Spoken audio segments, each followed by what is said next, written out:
Young ছেলে পেলে অনেকে আমাদের প্রশ্ন করে, হুজুর আল্লাহরে নিয়ে অনেক প্রশ্ন জাগে, স্রষ্টার অস্তিত্ব নিয়ে, আখেরাত নিয়ে, কবরের জীবন নিয়ে আমাদের প্রশ্নের অভাব নাই, কারণ নাস্তিক্যবাদের ছড়াছড়ি আশেপাশে আছে না নাই? ইয়াং যারা আছে তোমাদেরকে একটা বই পড়ার সাজেস্ট আজকে আমি করে যাই। বইটার নাম অনেকে জানে, প্যারাডক্সিক্যাল সাজিদ। কি নাম? লেখক হচ্ছে আরিফ আজাদ। লেখক কে? আরিফ আজাদ। বইটার নাম প্যারাডক্সিক্যাল সাজিদ। গত 21শে বই মেলায় এটা দ্য বেস্ট সেলার হয়েছিল, এজন্য নাস্তিকদের মাথা গরম। কথা বলেন। এই বছর সে আরেকটা বের করছে, প্যারাডক্সিক্যাল সাজিদ 2। এটা গতকাল থেকে বই মেলায় পাওয়া যাচ্ছে, 21শে বই মেলায়। এই প্যারাডক্সিক্যাল সাজিদ 1, প্যারাডক্সিক্যাল সাজিদ 2 প্রতিটা যুবকের সাথে সাথে রাখার দরকার, ঠিক কিনা? It's an eye opener for you. এই সূরাটা আপনাদের জন্য আই ওপেনার, চোখ খুলে দিবে। একটু চিন্তা করলেই বুঝবেন যে নাস্তিকদের যুক্তিগুলো খুবই হালকা। ওরা স্রষ্টাকে মানতে চায় না, আল্লাহরে মানতে চায় না। এর কারণ ওরা বলে আনসিন ইজ নাথিং, যেটারে দেখি না ওইটা মানি না। নাউজুবিল্লাহ পড়বেন না? কিন্তু ওরা ওদের জীবনে অনেক কিছু দেখে না, ওরা মানে না। কথা কন। আচ্ছা, আপনি আপনার জীবনে সরাসরি চোখ দিয়ে আমেরিকা দেখছেন? কথা কয় না। তা আমেরিকা যে আছে মানেন না? যারা এখনো হজে যান নাই, হজে যারা এখনো যান নাই, কাবা ঘর নিজ চোখে সরাসরি দেখছেন? টিভিতে না, টিভিতে তো সবাই দেখছি, সরাসরি কাবা ঘর দেখছেন? তো আপনি যে দেখেন নাই, আপনি সৌদি আরব যে আছে, কাবা ঘর যে আছে মানেন না? নাস্তিকরা বাতাস খালি চোখে দেখে না, দেখে, কিন্তু নাস্তিকরা বাতাস মানে না। Why do you believe on that? তো বাতাস মানুষ কেন? তোর দাদা, তোর বাবা কোনোদিন বাতাস দেখছে? তুই তোর চোখ দিয়ে কোনোদিন বাতাস দেখেছিস? Do you see the air in the atmosphere? উত্তরে বলবেন no. So why do you believe on that? বাতাস বিশ্বাস করো কেন? Do you see the migraine pain when someone feel in his head? কেউ যখন মাথা ব্যথা অনুভব করে, বলে যে আমার মাথাটায় প্রচন্ড ব্যথা। ওর যে মাথা ব্যথা দেখা যায়? কথা বলেন। ভাইজানের মাথা ব্যথা প্রচন্ড দেখা যাচ্ছে? মাথা ব্যথা থাকলেও মাথার অবস্থা যা, না থাকলেও এটা দেখা যায় না। So why do you believe on that? মাথা ব্যথা দেখা যায় না তো বিশ্বাস করস কেন? এগুলো কপাল পড়া, এগুলো হচ্ছে নাম্বার 1 হাদারাম, উল্লুক্কা পাঠা। এদের দলিলগুলো একেবারে নড়বড়ে। কুফানগরীতে এক নাস্তিক ছিল, সে বলে বেড়াতো আমি আল্লাহরে দেখি না, তাই মানি না। কুফানগরীর লোকজন বলে আমাদের এক ইমাম আছে, নাম নু'মান ইবনু সাবেত, ওনার সাথে বসলে তুমি আল্লাহরে দেখতে পাবা। সে বলে তাই, তাহলে তোমাদের ইমামকে ডাকো। সাইয়েদনা ইমাম আবু হানিফা টাইম দিলেন, এই জুমার দিন, আজকে জুমার দিন না, এই জুমার নামাজের পরে ঠিক ভর দুপুরে 2টায় সবাই আমরা একত্রিত হব। নাস্তিকও আসবে, সাইয়েদনা ইমাম আবু হানিফাও আসবে। জুমার সালাতের পরে লোকের বন্যা বয়ে গেল, বাঁধ ভাঙা জোয়ার, অনেক মানুষ। নাস্তিক এসেছে, লক্ষ লক্ষ লোক এসেছে, আসে নাই ইমাম আবু হানিফা। আসে না আধা ঘন্টা, 1 ঘন্টা, 2 ঘন্টা পরে আসছে। নাস্তিক বলে এই তোমাদের ইমাম, যার কোনো সময়ের জ্ঞানই নাই, এর সাথে কিসের তর্ক? সাইয়েদনা ইমাম আবু হানিফা বলে ইনদি উযর, আমার ওজর আছে। কি ওজর? সাইয়েদনা ইমাম আবু হানিফা বলেন আমি ঘর থেকে বের হয়ে আসার পথে একটা নদী পার হয়ে আসতে হয়। আজকে এসে দেখি নদীর মধ্যে কোনো মানুষ টানুষ নাই, নৌকা নাই, মাঝি নাই, কিচ্ছু নাই। তো হঠাৎ দেখলাম পাশে বিশাল বড় একটা গাছ, এই গাছটা এমনি এমনি 2 ভাগ হয়ে গেল। হঠাৎ গাছ থেকে এমনি এমনি লম্বা তক্তা হয়ে গেল, এমনি এমনি তক্তাগুলো জোড়া লেগে নৌকা হয়ে গেল। আর নৌকা আমার সামনে আসলো, মাঝি ছাড়া, লগি বৈঠা ছাড়া আমি নৌকায় যেয়ে বসলাম। নৌকাটা আমার নিয়ে টান দিয়ে সাঁ করে ওপার নিয়ে গেল। তো এই যে এই কাজগুলো আর প্রসেসিং গুলো হতে আমার 2 ঘন্টা সময় লেগেছে। নাস্তিক কয় তগ ইমাম গাঞ্জা খাইছে, মাথার তার ছিঁড়া গেছে, নাহলে কোনো সুস্থ মানুষ এ কথা বলতে পারে? এমনি এমনি নাকি গাছ ভেঙে তক্তা হয়, এমনি এমনি নাকি তক্তা লেগে নৌকা হয়, এমনি এমনি নাকি মাঝি ছাড়া নৌকা চলে। সাইয়েদনা ইমাম আবু হানিফা বললেন এই তো আপনি লাইনে চলে আসছেন, আপনারে বুঝানো এখন আমার খুব সহজ হবে। এমনি এমনি গাছ কাটে না করাত ছাড়া, এমনি এমনি তক্তা জোড়া লাগে না, নৌকা হয় না মিস্ত্রি ছাড়া, এমনি এমনি নৌকা চড়ে না মাঝি ছাড়া। তাহলে এত বিশাল বড় আকাশটা কেমন করে এমনি এমনি হলো? জমিনটা কেমন করে এমনি এমনি হলো? সাগর, মহাসাগর, পাহাড়, মরুভূমি কেমন করে এমনি এমনি হলো? এগুলোর একজন স্রষ্টা আছে না নাই? নাস্তিক কয় তাই তো, আসলেই তো আমি হাদারাম, আসলেই তো আমি উল্লুক্কা পাঠা। এইভাবে তো আমি কখনো ভেবে দেখি নাই, এইভাবে তো কখনো চিন্তা করি নাই। ও ইমাম, তুমি আমার ঘুমন্ত বিবেককে জাগিয়ে দিয়েছো, তুমি আমার চোখের সামনের পর্দাটা উঠিয়ে দিয়েছো, তুমি আমার দৃষ্টিভঙ্গিকে পরিবর্তন করে দিয়েছো।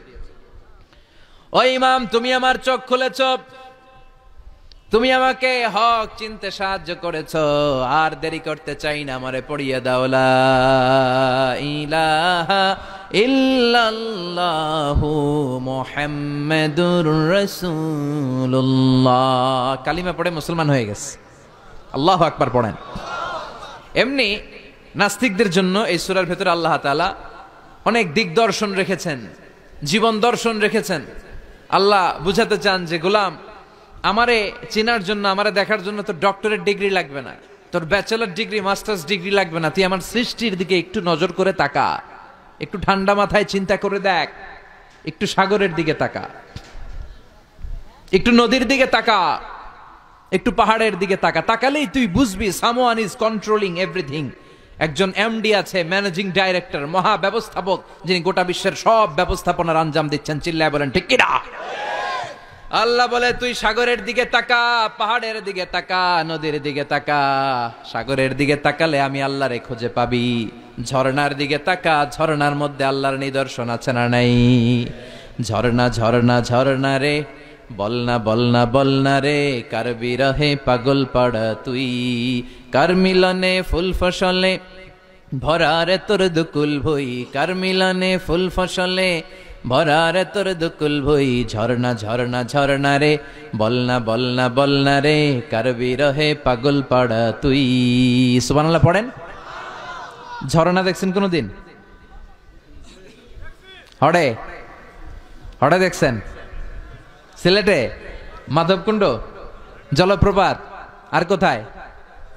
সীতাকুণ্ড, আর কোথায়? রাঙ্গামাটি, আর শ্রীমঙ্গল। ঝর্ণা আছে না? এই ঝর্ণার দিকে তাকাবেন, ঝর্ণার ঝরঝর শব্দের আওয়াজগুলো বুঝার চেষ্টা করবেন, দেখবেন ঝর্ণা আপনাকে বলে দিবে যে আমার স্রষ্টা কে। আল্লাহর সৃষ্টির দিকে তাকালে আল্লাহরে পাওয়ার সুযোগ আছে না নাই? এই তথ্যগুলো, এই উপাত্তগুলো, এই মেসেজ আর ইনফরমেশনগুলো আল্লাহ তাআলা এই সূরার ভেতরে ভরে দিয়েছে। শুনতে রাজি আছেন? আওয়াজ করে বলেন তো সূরার নাম। আরো জোরে সবাই বলেন কি নাম? মুলক। মুলক মানে কি? মুলক মানে রাজত্ব, মুলক মানে ক্ষমতা, মুলক মানে পাওয়ার, মুলক মানে কিংডম, মুলক মানে সভরেইনটি, মুলক মানে অথরিটি। অথরিটি কার? এজন্য রব্বুল আলামিন বলেন তাবারাকাল্লাযী বিয়াদিহিল মুলকু ওয়া হুয়া আলা কুল্লি শাইইন কাদির। সুমহান সেই সত্তা যার হাতে ক্ষমতা, আর তিনি সকল কিছুই করতে ক্ষমতাবান, সবকিছুর উপর কর্তৃত্বশীল। চিল্লায় বলেন ঠিক কিনা? তাবারাকাল্লাযী, সুমহান তিনি, বিয়াদিহিল মুলক, যার হাতে ক্ষমতা। ক্ষমতা কার হাতে? নাকি প্রধানমন্ত্রীর হাতে, র্যাবের হাতে, পুলিশের হাতে, আমনেগো হাতে? আপনারা তো কোন ক্ষমতা সব আমগো হাতে। সকল ক্ষমতার উৎস কে? সকল ক্ষমতার উৎস আল্লাহ। কিন্তু আমরা বলে থাকি সকল ক্ষমতার উৎস জনগণ। এটা যুক্তিতে টিকে না। কি ক্ষমতা আছে আমাদের? কি ক্ষমতা আছে? কোনো ক্ষমতা নাই। মানুষকে আল্লাহ তেমন কোনো ক্ষমতাই দেয় নাই। যেটা দিছে এটার ক্ষমতা বলা যায় না। চিল্লায় বলেন ঠিক। আসল ক্ষমতার মালিক হলেন আল্লাহ। আমাদেরকে তো আল্লাহ দুর্বল করে বানিয়েছেন। ওয়া খলিকাল ইনসানু দাঈফা, আমাদেরকে দুর্বল করে তৈরি করেছে কে? শুধু আমরাই দুর্বল না, আমি দুর্বল, আমার বাপ দুর্বল, আমার দাদা দুর্বল, আমার 14 গোষ্ঠী দুর্বল। আমরা দুর্বলের ঘরের, চিল্লায় বলেন দুর্বলের ঘরের। সেই দুর্বলের ঘরের দুর্বল কয় আমরা সব ক্ষমতার উৎস। কি ক্ষমতা আছে আমার? আজকে মাহফিলের প্যান্ডেলের পেছন থেকে বলে, কেউ যদি বলে ওঠে হুজুর সাপ, কি বলে? সব দৌড়। আমি আমার নানা ঘরে লয়ে দৌড় তুমি এদিকে দৌড়া, চাচা আপন প্রাণ বাঁচা। সাপ কথাটা তো মজা করে বললাম, এতে অনেকে খুঁজতেছে আসলে কি সাপ। আর আসলেই যদি একটা anaconda, C snake, black mamba, king cobra, Python এসে ফস ফস করে যদি প্যান্ডেলে যদি একটা ঢুকতো, পাওয়া যেত কাউরে? কথা কন। তো এই হচ্ছে আমাদের ক্ষমতা। সাপ বাদ দেন, বাবা ব্যাংক চিনেন? চিনেন না? না, দেবিদ্দার তো বাবা ব্যাংক নাই। কি করে? খালি লাফায়। 10টা বাবা ব্যাংক, 2টা এই স্টেজে, আর বাকি 8টা প্যান্ডেলে। যদি ছেড়ে দেওয়া হয়, বাবা ব্যাং আর কি লাভ দিবে?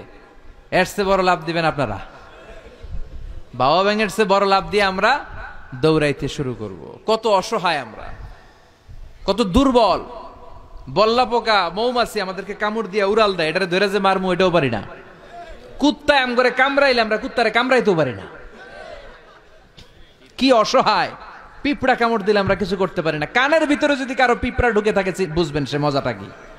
আহা, হ্যাঁ,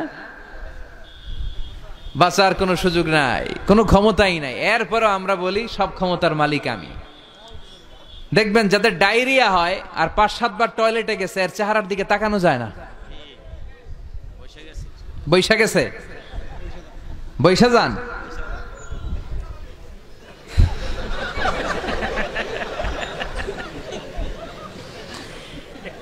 তো এই হইল আমাদের অবস্থা।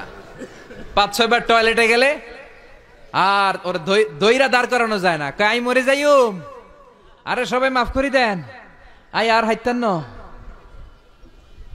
আমি পারবো না, আমার মাফ করে দেন। পারবি না কেন? তুই না ক্ষমতার উৎস। কথা কন।